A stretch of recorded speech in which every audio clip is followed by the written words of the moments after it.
अस्सलाम वालेकुम दोस्तों, मैं आपको अपने गार्डनिंग चैनल ग्रोइंग कंटेनर में खुशामदीद करता हूं। तो आज की मेरी वीडियो का टॉपिक मैंगो पे है। तो आज मैं आपको बताऊंगा कि आपने मैंगो को कैसे प्रिपेयर करना है कि सीज़न में आए तो ये अच्छी खासी फ्रूटिंग उठाए, ना कि इक्का दुक्का फल उठाए। तो आज मैं आपको इसकी डिटेल बताऊंगी कि आपने कौन से फर्टिलाइज़र यूज़ करनी है और इसकी केयर कैसे करनी है। तो चलिए वीडियो को स्टार्ट करते हैं। तो सबसे पहले ये जो महीने होते हैं ये सावन के, इसमें ना मैंगो ना यूजली तौर पे ग्रो करता है। जो जैसे इसका फल हार्वेस्ट हो जाता है तो फिर ये ना ग्रो करने लग जाता है। तो इसको फर्टिलाइज़र दिए जाती हैं, इसको अच्छी खादें दी जाती हैं जैसे कि डीएपी और कंपोस्ट भी आप दे सकते हैं। तो इसको हार्वेस्टिंग के बाद ना अच्छी खासी खाद दी जाती है ताकि ये नए पत्ते निकाले। तो फिर जैसे ही सावन आता है ना, सावन में ना ये यूजली तौर पर अपने नए पत्ते निकालने लग जाते हैं। लेकिन कुछ प्लांट बीमार प्लांट होते हैं, वो नए पत्ते नहीं निकालते। तो जो नए पत्ते निकालने, बेशक बड़ा हो या छोटा प्लांट हो, तो आपने उसके लिए निकालने देना है, उसको ग्रोथ करने देनी है। ये नहीं कि उसको स्टॉप कर देना है। आपने बहुत ज़्यादा पानी भी नहीं देना, बहुत कम पानी भी नहीं देना। सावन में अगर आपके यहाँ बहुत ज़्यादा बारिश होती है, यानी कि रोज़ रोज़ बारिश हो रही है, तो फिर तो आपने बिल्कुल भी पानी नहीं देना। लेकिन अगर कभी कभी होती है तो फिर आप पानी दे दीजिएगा। जब भी पानी देना है डीप वाटरिंग करनी है और दो पानियों के दरमियान में इसकी मिट्टी को खुश करना है। अगर आपने इसकी मिट्टी गीली रखेंगे बार बार तो इसकी जड़ें ना नीचे से मरने लग जाएंगी। तो सबसे पहले नीचे से जड़ें ख़राब होंगी, फिर जाके प्लांट ऊपर से साइन शो करना शुरू होगा।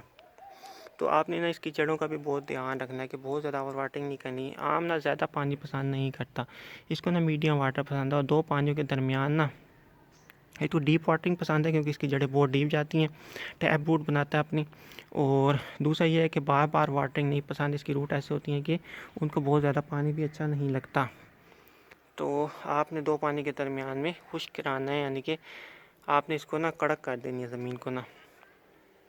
तो ये बात ध्यान रखना है। अगर बार बार बारिश हो रही है, नहीं कर सक रहे, तो फिर आपने कुछ ऐसा कर देना है कि आपका ना जो प्लांट का ना फॉर एग्जांपल तलने का एरिया है ना, उसको थोड़ा सा ऊंचा कर देना। यानी कि रोज़ बारिश हो रही है और यहाँ पे पानी खड़ा हो जाता है, तो आपको इसको थोड़ा ऊंचा करना पड़ेगा ताकि यहाँ पे पानी ना करे। ऐसे ऐसे बनाना पड़ेगा एक किस्म की ना, ऊपर से ढलान टाइप बनानी पड़ेगी ताकि इसके ना जो किनोपी है ना, उसके तकरीबन जितनी किनोपी फैली हुई है ना, उसके इर्द गिर्द पानी खड़ा ना हो। तो बहुत ज़्यादा पानी ना खड़ा हो। अगर कम है तो फिर कोई मसला वगैरह नहीं होता, लेकिन अगर बहुत ज़्यादा है तो फिर आपने ये काम ज़रूर कर लेना है। दूसरा काम जो आपने करना है कि अपने पौधे को एनालाइज़ करना है। अगर पौधा ना फॉर एग्जांपल बार बार नए पत्ते निकाल रहा है, तो फिर आपने उसको बहुत ज़्यादा फर्टिलाइज़र नहीं देने। क्योंकि ना फॉर एग्जांपल ये प्लांट है ना, ये फॉर एग्जांपल ये टहनी, इसके चांसेस हैं कि ये ना अगले साल अच्छा फ्रूट उठाए। लेकिन जो कच्ची ब्रांचेज़ होती हैं जैसे कि ये हैं, इनके चांसेस कम होते हैं। जैसे जैसे ये आगे सीज़न ठंडा होता जाएगा, कच्ची ब्रांचेज निकलती जाएंगी, तो फिर ब्रांच के ना वो कम हो जाती हैं कि ना वो फ्रूटिंग उठाए, चांसेस कम हो जाते हैं। तो जितनी फॉर एग्जांपल ये प्लांट यहाँ रुक गया है, इसने अपनी ब्रांच को मिच्योर किया है, और ये फिर जागा कब है, ये इसको जागा है पड़ा स्प्रिंग से पहले, तो फिर ये बहुत अच्छी फ्रूटिंग उठाएगा। अगर नई ब्रांच है पड़ी जो सावन के बाद, सावन में निकली है, सावन के बाद थोड़ा अर्से तक निकली है, तो ऐसी ब्रांचेस पे आपने ध्यान करना है। तो आपने ऐसा बार बार फर्टिलाइज़र भी नहीं देना कि ना वो नई नई ब्रांचें निकालता जाए। लेकिन अगर आपकी बिल्कुल नहीं निकली, तो फिर तो आपको उसको निकलवानी पड़ेंगी, तो फिर आपको उसको फर्टिलाइज़र देने पड़ेंगे।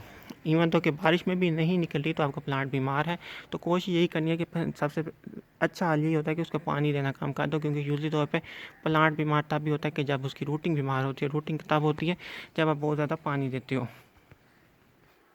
एक और बात का ध्यान रखना है कि अभी इन ना मैंगो की प्रूनिंग नहीं करनी है। अगर आप प्रूनिंग करेंगे फिर नई नई कच्ची कच्ची ब्रांचें निकलेंगी, तो फिर वो आगे जाके फ्रूटिंग नहीं देंगी। तो इस बात का भी ध्यान रखना है। तो इसकी प्रूनिंग नहीं करनी, इसको खुली हवा चाहिए, तो इसकी हवा का बंदोबस्त करना है। ये नहीं कि ये ब्लॉकेज हुआ पड़ा, अगर ब्लॉकेज भी होगा ना तो फिर भी ये अगले साल फ्रूटिंग नहीं उठाएगा। इसकी खुली हवा का बंदोबस्त करना है आपने ना, इसको अच्छे से हवा मिलती रहे। और इस पे ना इस दफ़ा वो जैसे सावन आता है तो इंसेक्ट का अटैक भी ज़्यादा हो जाता है। तो आपने ना इंसेक्ट वगैरह का भी ख्याल करना है। फॉर एग्जाम्पल कुछ प्लांट ऐसे हैं जैसे कि जो लटके पड़े हैं नीचे की तरफ, कुछ ऐसे प्लांट होते हैं जिसमें ताकत नहीं होती, तो इनको भी अब आपने सीधा करना है। इसको मैं आज सीधा काट दूंगा, इसको मैं बांधना पड़ेगा। ये है पड़ा चिनाब गोल्ड का, तो ये थोड़ा ढीला ढाला सा होता है, तो इसको सीधा करना पड़ेगा। तो अगर आप स्ट्रेट खड़ा है तो ये बहुत अच्छी बात है। जो तो पे 12 नंबर अनवर लटोर और ये जो होता है अजीम चौसा, ये बहुत स्ट्रिकी मैंगो होते हैं। और ये सिंदरी भी और दशहरी भी, ये बिल्कुल सीधे खड़े होते हैं। जैसे कि देखिए ना, खुद ब खुद अपने वज़न पे खड़ा सीधा खड़ा है। ये 12 नंबर है, और ये जो आपको दिखाया था ये वो है पड़ा अजीम चौसा। तो ये अपने इनमें ताकत होती है, तो ये अपने वज़न पे खड़े हो जाते हैं खुद ही, इनको ज़्यादातर बांधने की ज़रूरत नहीं पड़ती। अब ये देखिए कितनी अच्छी ग्रोथ की है, ये अभी तक आ रहा है, ये देखें। तो इस तरह ना आपने इस बात का ध्यान करना है कि और ये हवा का फ़्लो बरकरार रखना है। कुछ प्लांट जो बीमार हैं, जैसे कि ये प्लांट ना मेरा बीमार है बड़ा, इसको क्या हुआ है, इसको ना नीचे से रूट बाउंडिंग हो गई है क्योंकि गमला बहुत पुराना था और इसकी रूट नीचे से मरने लग गई है, तो ये ऊपर से अपने ना साइन शो करने लग गए हैं। तो ये तकरीबन 5 साल से इसी में ये रूट बाउंड हो गया है। इसके साथ एक और भी लगा हुआ है, वो अभी तक नहीं हुआ या उसने इसकी खुराक खाना शुरू कर दी है। तो फिर इसने क्या किया, इसने ऊपर से डाई बैक करना शुरू कर दिया। इसकी दो वजह होती हैं, एक तो ये देखें रूट बाउंड हो गया, दूसरा क्या होता है कि ना प्लांट की ना नीचे से जड़ें ख़राब हो गई ज़्यादा पानी की वजह से। तो इन दोनों सूरतों में आपने या तो गमले में लगा हुआ है तो उसको आपको रिपोर्ट करना पड़ेगा, बड़े पॉट में शिफ्ट करना पड़ेगा, क्योंकि मैंगो जो होता है ना ये रूट प्रूनिंग पसंद नहीं करता। इसको थोड़ी जड़ें तो खोलनी है लेकिन ज़्यादा रूट प्रूनिंग नहीं करनी। इसकी गाची टूट जाए ना तो फिर भी ये मर जाता है। तो इस बात का भी ध्यान रखना है। इस वजह से मैं आपको रिकमेंड करूँगा कि गमले में मैंगो ना ही लगाएं, क्योंकि ये बहुत ज़्यादा लंबे अर्से तक नहीं बरकरार रहता।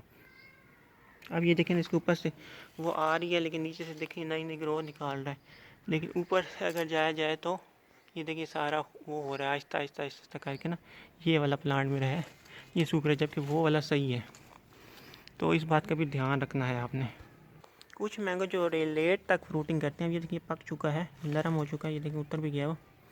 तो उनके ना फल को ना आपने ना वो वाइट फ्लाई से बचाना है, क्योंकि इस मौसम में ना वाइट फ्लाई कह रहा हूँ, वो फ्रूट फ्लाई से बचाना है। इस मौसम में फ्रूट फ्लाई बहुत ख़राब करती है काम ना। तो आपने ना फॉर एग्ज़ाम्पल लेट वैरायटी है आपके पास, तो आपने उनको फ्रूट फ्लाई से भी बचाना है। और इनको फुल सन मिलनी ही चाहिए, क्योंकि यही सीज़न है जो फॉर एग्ज़ाम्पल अगर आप ना दिसंबर में कुछ करेंगे उससे अच्छा यही है कि आप अभी कुछ कर लें। तो अगर आप अभी कुछ नहीं करेंगे ना तो फिर ये भूल जाएँ कि आपका प्लांट ना फ्रूटिंग उठाएगा। तो ये थे कुछ आम टिप्स कि अगर आपका ग्रोथ कर रहा है तो अभी आपने कोई फर्टिलाइज़र नहीं देना। अगर आप ग्रोथ नहीं कर रहा तो आपने कोशिश करना है कि उसको फाइंड आउट करना है कि उसको बीमारी क्या है। तो अगर बहुत ज़्यादा बारिशें हो रही हैं तो फिर ट्रेंच वगैरह बना दें, ऊपर ढलान वगैरह बना दें ताकि बहुत ज़्यादा पानी ना लगे। और हाँ, अगर फॉर एग्ज़ाम्पल ना आपका प्लांट खुद ब खुद ग्रोथ नहीं कर रहा तो फिर भी आपको उसको फर्टिलाइज़र देना पड़ेगा ताकि वो नए पत्ते निकाले। इस सीज़न में ना नए पत्ते निकालना ज़रूरी होता है, लेकिन बहुत ज़्यादा नए पत्ते जो फॉर एग्ज़ाम्पल पहले नए पत्ते निकल गए हैं वो बार बार निकाले जा रहे हैं, तो उसको फिर रोकना भी थोड़ा पड़ता है। तो आगे क्या करते हैं जो फार्मर होते हैं वो ये अक्टूबर से लेके ना जनवरी तक ना इसका पानी बंद कर देते हैं ताकि ग्रोथ ही ना करे उसकी जो फ्रूटिंग, यानी कि फॉर एग्ज़ाम्पल अब ये वाली जो ब्रांचेज़ है ना ये फ्रूटिंग ब्रांचेज सेट हो चुकी हैं। अब ये तो कोई ये नई निकाली है इसने, लेकिन ये फ्रूटिंग के लिए सेट हो चुकी हैं। तो क्या करते हैं, वो कहते हैं कि आगे ग्रोथ ये ना निकाली, क्योंकि इसने काफ़ी मंजिलें निकाल ली हैं ना इस साल, ये यहाँ पर था और यहाँ तक पहुँच गया। तो इतनी मंजिलें काफ़ी होती हैं, तो वो क्या करते हैं उसका पानी बंद कर देते हैं जैसे ही सावन ख़त्म होता है ना।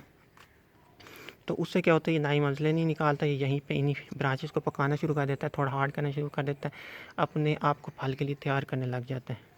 तो चलिए यही थी वीडियो, अच्छी लगी तो उसको लाइक भी कर देना, शेयर भी कर देना, मेरे चैनल को भी सब्सक्राइब कर देना। दुआ में याद रखना। अल्लाह हाफिज़।